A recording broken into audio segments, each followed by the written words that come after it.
पति की 13वीं के बाद बेटों ने माँ को घर से निकाला और संपत्ति के कागजों के लिए अलमारी खोली तो वहां एक ऐसा सच मिला कि उनके पैरों तले जमीन खिसक गई और वे नंगे पांव माँ को ढूंढने दौड़े। उस सच ने उनके अभिमान, उनके लालच और उनके अब तक के अस्तित्व को ही प्रश्न चिन्ह लगा दिया था।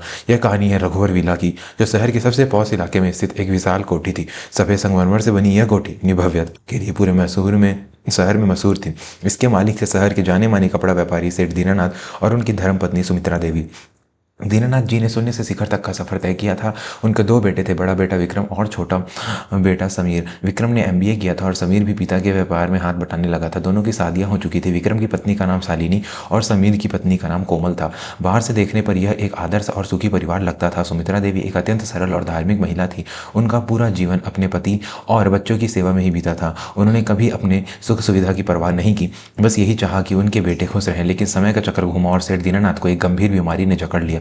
लाखों के इलाज के बाद भी उन्हें बचाया न जा सका। उसकी मृत्यु के साथ ही घर की नींव हिल गई। दीनानाथ जी के जाने का गम अब भी ठीक से कम भी नहीं हुआ था कि घर के माहौल में एक अजीब सा बदलाव आने लगा। 13वीं के संस्कार संपन्न होने तक तो सब ठीक रहा, लेकिन 14वें दिन ही घर में कलह का बीज फूट पड़ा। रात के खाने की मेज पर सन्नाटा था, जिसे विक्रम ने तोड़ा। माँ, पिताजी नहीं रहे, व्यापार में काफी उथल पुथल है। मुझे लगता है कि हमें कोठी बेचकर 2 अलग अलग फ्लैट्स ले लेने चाहिए और बाकी पैसा बिजनेस में लगाना चाहिए।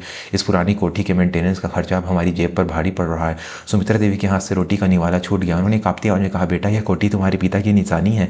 उन्होंने इसे अपने खून पसीने से बनाया था। इसे बेचने की बात तुम कैसे कर सकते हो? तभी छोटी बहू कोमल बोल पड़ी, माँ जी, निशानियों से पेट नहीं भरता। हम प्रैक्टिकल दुनिया में जी रहे हैं और वैसे भी अब पिताजी के जाने के बाद इस बड़े से घर में आपका मन ही नहीं लगेगा। सुमित्रा देवी ने बेटों की तरफ उम्मीद से देखा, लेकिन समीर ने भी नजरें चुराते हुए कहा, भाभी ठीक कह रही है माँ, हमें आगे का सोचना होगा। उस रात सुमित्रा देवी को नींद नहीं आई। उन्हें एहसास हो गया था कि यह केवल कोठी बचने की बात नहीं है, बल्कि उनके घर से खुद बेदखल करने की साजिश है। अगले कुछ दिनों में बहुओं का व्यवहार पूरी तरह बदल गया। जो बहुएं भले माँ जी कहते तकती नहीं थी, अब उन्हें बासी खाना देने लगी। बात बात पर ताने दिए जाने लगे। अरे माँ जी दिन भर खांसती रहती है, बच्चों की नींद खराब होती है। सानी ने अक्सर जोर जोर से कहती ताकि सुमित्रा सुन ले। आखिरकार 1 महीने के भीतर ही बेटों ने फैसला सुना दिया। विक्रम सुमित्रा देवी के पास आया और बोला, माँ, कोठी का सौदा लगभग पक्का हो गया है। अगले हफ्ते हमें घर खाली करना होगा। हमने आपके लिए शहर के बाहर एक बहुत अच्छे वृद्ध सेवा केंद्र में बात कर ली है। आप वहाँ आपके हम उम्र बहुत से लोग हैं। आप वहाँ खुश रहेंगी। हम हर रविवार आपसे मिलने आएंगे। वृद्ध सेवा केंद्र, यह शब्द सुमित्रा के कानों में पिघले हुए शीशे की तरह उतरा। उन्होंने कोई विरोध नहीं किया। शायद वह अपने बेटों के असली चेहरे को पहचान चुकी थी और अब अपनी ममता का तमाशा नहीं बनाना चाहती थी। वह मनहूस सुबह भी आ गई। सुमित्रा देवी ने अपनी एक छोटी सी अटैची तैयार की। उसमें 2-3 साड़ियाँ और दीनानाथ जी की एक तस्वीर थी। गाड़ी तैयार थी। विक्रम और समीर उन्हें छोड़ने जा रहे थे। घर से निकलते वक्त सुमित्रा ने मुड़कर उस तुलसी के पौधे को देखा जिसे वह रोज जल देती थी। उनकी आंखों में आंसू बह निकले, लेकिन बेटों के पत्थर दिलों पर इसका कोई असर नहीं हुआ। शहर से 50 किलोमीटर दूर एक सुनसान इलाके में बने एक साधारण से आश्रम के बाहर गाड़ी रुकी। यह वह 5 स्टार जगह नहीं थी जिसका वादा विक्रम ने किया था, बल्कि एक सरकारी अनुदान पर चलने वाला जर्जर वृद्धाश्रम था। सुमित्रा देवी गाड़ी से उतरी। उन्होंने अपने दोनों बेटों के सिर पर हाथ रखा और कहा, खुश रहो, बस कभी कभी फोन कर लेना। विक्रम की नजरें नहीं मिलाई। जी माँ, आप ख्याल रखिएगा, कहकर उसने जल्दी से गाड़ी का दरवाजा बंद किया और वे वहां से निकल गए जैसे कोई भारी बोझ सिर से उतर गया। और दोनों भाई गाड़ी में हंसने बतियाने लगे।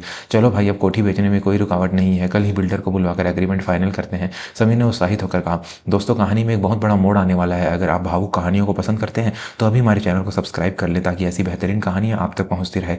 घर पहुंचकर दोनों भाइयों ने जश्न मनाने की सोची, लेकिन उससे पहले कोठी के कागजात तैयार करने थे। दीनानाथ जी अपने कमरे में एक पुरानी लोहे की अलमारी में सारे जरूरी दस्तावेज रखते थे। उस अलमारी की चाबी हमेशा सुमित्रा देवी के पल्लू में बंधी रहती थी, जो जाने से पहले उन्होंने चुपचाप पूजा के स्थल पर रख दी थी। विक्रम ने चाबी उठाई और भाइयों के साथ पिता के कमरे में गया। अलमारी खोली गई। अंदर फाइलों का ढेर था। उन्होंने कोठी की रजिस्ट्री वाली फाइल ढूंढी, लेकिन जैसे ही उन्होंने फाइल के नीचे हाथ डाला, उन्हें एक मखमली कपड़े में लिपटी एक पुरानी डायरी और एक सीलबंद लिफाफा मिला। लिफाफे पर लिखा था, मेरे मरने के बाद केवल मेरे बेटे इसे खोले। दोनों भाई हैरान हुए। सभी ने उत्सुकता से कहा, भैया देखो, शायद पिताजी ने कोई गुप्त खजाना या सोना कहीं छुपा रखा हो, इसकी जानकारी इसमें हो। विक्रम ने जल्दी से लिफाफा खोला। अंदर एक स्टाम्प पेपर और एक हाथ से लिखा पत्र था। जैसे जैसे विक्रम पत्र पढ़ता गया, उसके चेहरे का रंग पीला पड़ता गया। उसके हाथ कांपने लगे और माथे पर पसीने की बूंदें उभर आई। क्या हुआ भैया, क्या लिखा है? सभी ने घबराकर पूछा। विक्रम के गले से आवाज नहीं निकल रही थी। उसने पत्र समीर की ओर बढ़ा दिया। पत्र में दीनानाथ जी ने की लिखावट थी, मेरे प्यारे बेटे विक्रम और समीर, अगर तुम यह पत्र पढ़ रहे हो तो इसका मतलब है कि मैं अब इस दुनिया में नहीं हूँ।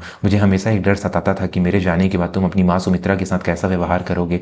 मेरा यह डर बेवजह नहीं था, क्योंकि मैं तुम्हारी महत्वाकांक्षाओं को देख रहा था। आज मैं तुम्हें तुम्हारे जीवन का सबसे बड़ा सच बताने जा रहा हूँ, जिसे मैंने और सुमित्रा ने 30 साल तक दुनिया से छुपा कर रखा। तुम दोनों को लगता है कि तुम मेरे और सुमित्रा के सगे बेटे हो, लेकिन यह सच नहीं है। तुम हमारे खून नहीं हो। 30 साल पहले हमारे कारखाने में आग लगी थी। उस आग में मेरे वफादार मैनेजर रघुनंदन ने अपनी जान पर खेलकर मुझे बचाया था, लेकिन वह खुद जलकर मर गया। उसकी पत्नी पहले ही गुजर चुकी थी। तुम दोनों रघुनंदन के अनाथ बच्चे थे। तब विक्रम 2 साल का था और समीर 6 महीने का। तुम्हारी कोई देखभाल करने वाला नहीं था। डॉक्टरों ने बताया था कि सुमित्रा कभी मां नहीं बन सकती। जब सुमित्रा ने तुम्हें अनाथ देखा तो उसने समाज की परवाह किए बिना तुम्हें अपनी छाती से लगा लिया। उसने मुझे कसम दी थी कि हम तुम्हें कभी नहीं एहसास ये नहीं होने देंगे कि तुम हमारे सगे बेटे नहीं हो। उसने तुम्हें अपना दूध तो नहीं, लेकिन अपने कलेजे का खून देकर पाला है। रही बात इस कोठी की और जायदाद की, क्योंकि तुम मेरे कानूनी वारिस से सगे बेटे नहीं हो, इसलिए हिंदू उत्तराधिकार कानून के तहत पैतृक संपत्ति पर तुम्हारा सीधा अधिकार नहीं बनता। मैंने अपनी वसीयत, जो इस पत्र के साथ संलग्न है, में साफ लिखा है कि रघुवीर विला और मेरे सारे बैंक खातों की एकमात्र मालकिन मेरी पत्नी सुमित्रा देवी होंगी।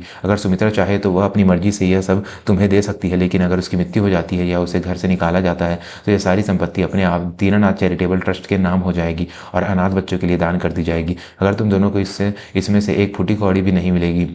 अब निर्णय तुम्हारा है। अगर माँ घर में है तो तुम राजा हो, अगर माँ घर से बाहर है तो तुम सड़क पर हो। तुम्हारा पिता होने का फर्ज निभाने वाला दीनानाथ। पत्र समाप्त होते ही कमरे में मरघट जैसा सन्नाटा छा गया। समीर धम्म से जमीन पर बैठ गया। भैया, हम अनाथ हैं, और जिस माँ को हम अभी वृद्धाश्रम छोड़ आए वह हमारी सगी न होकर भी सगी से बढ़कर थी।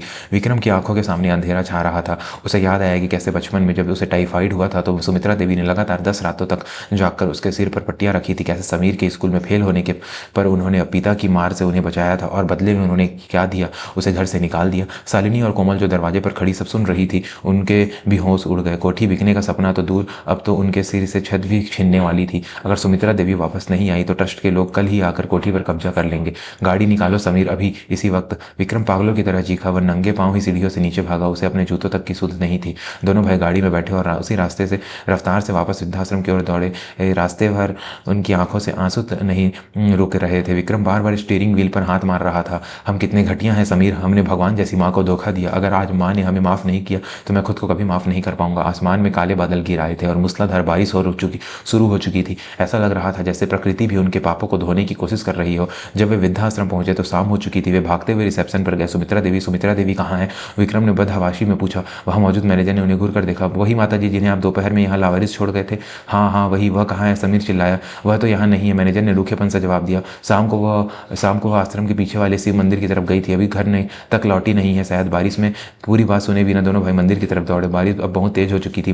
मंदिर के चबूतरे पर एक पुराने बरगद के पेड़ के नीचे सुमित्रा देवी भींगी हुई साड़ी में सिकुड़ कर बैठी थी। उनकी आंखें बंद थी और वह कांप रही थी। माँ, विक्रम ने चीख गूंजी। सुमित्रा देवी ने धीरे से आंखें खोली। सामने अपने दोनों बेटों को भींगा हुआ और रोता देख उन्हें लगा शायद यह कोई सपना है। विक्रम और समीर दौड़कर उनके पैरों में गिर पड़े। कीचड़ और पानी से सने हुए दोनों भाई फूट फूट कर रो रहे थे। माँ, हमें माफ कर दो माँ, हम पापी हैं, हम राक्षस हैं, हमें मत छोड़ो माँ। समीर ने सुमित्रा के पैर पकड़ रखे थे और अपना सिर उनके चरणों में पटक रहा था। विक्रम ने रोते हुए कहा, माँ, हमें सब पता चल गया है, हम तुम्हारे लायक नहीं हैं, तुम हमारी सगी माँ नहीं थी, फिर भी तुमने हमें इतना प्यार दिया और हमने तुम्हें ही बेघर कर दिया। माँ, हमें मार डालो लेकिन हमसे मुंह मत मोड़ो। सुमित्रा देवी को कुछ समझ नहीं आ रहा था कि उन्हें कैसे पता चला, लेकिन बेटों का यह पश्चाताप देखकर उनका दिल पसीज रोया।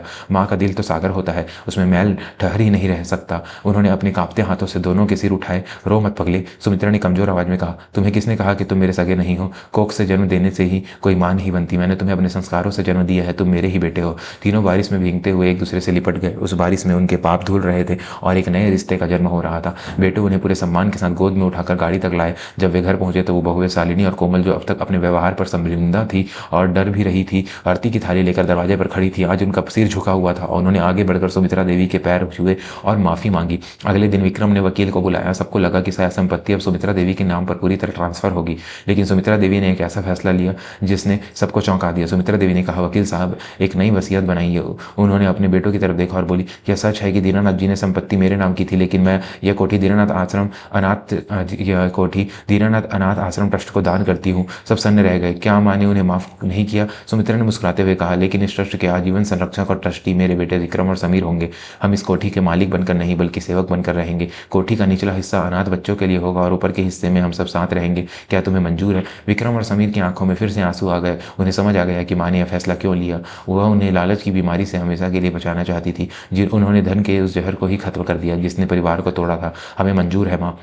विक्रम ने कहा, अब हम इस घर के मालिक नहीं, आपके और पिताजी के सपनों के चौकीदार हैं। दोस्तों, कहानी के अंतिम पड़ाव पर पहुंचने से पहले आपसे एक छोटी सी विनती है। अगर इस वीडियो को कहानी ने आपके दिल को छू लिया है तो वीडियो को लाइक जरूर करें और कमेंट में माँ लिखना न भूलें। उसके बाद रघुवर विला सचमुच रघुवर सेवा सदन बन गया। शहर के अनाथ बच्चों की किलकारियों से वह घर गूंजने लगा। विक्रम और समीर अब व्यापार के साथ साथ आश्रम की देखरेख भी करते थे। सुमित्रा देवी अब घर के कोने में नहीं बल्कि सबके दिलों में के केंद्र में रहती थी। उस एक पत्र ने और माँ के उस एक कठोर किंतु प्रेमपूर्ण निर्णय ने एक बिगड़ते परिवार को हमेशा के लिए जोड़ दिया। उस दिन बेटों ने जाना कि दुनिया की सबसे बड़ी वसीयत दौलत नहीं बल्कि संस्कार होते हैं, और जिसे माँ का आशीर्वाद प्राप्त हो उसे किसी और जायदाद की जरूरत नहीं होती। निष्कर्ष दोस्तों, यह माता पिता पेड़ की जड़ों की तरह होते हैं। हम अक्सर फलों संपत्ति के लालच में जड़ों को काट देते हैं, ये भूल कर कि जड़ों के बिना पेड़ सूख जाएगा। और याद रखें, माँ तो माँ होती है, चाहे वो जन्म देने वाली हो या पालने वाली। उसका कर्ज 7 जन्मों में भी नहीं उतारा जा सकता। आपको यह कहानी कैसी लगी हमें कमेंट करके जरूर बताएं। और हाँ, अपने माता पिता का हाथ कभी मत छोड़ना, क्योंकि जब वे चले जाते हैं तो पूरी दुनिया खाली हो जाती है। धन्यवाद।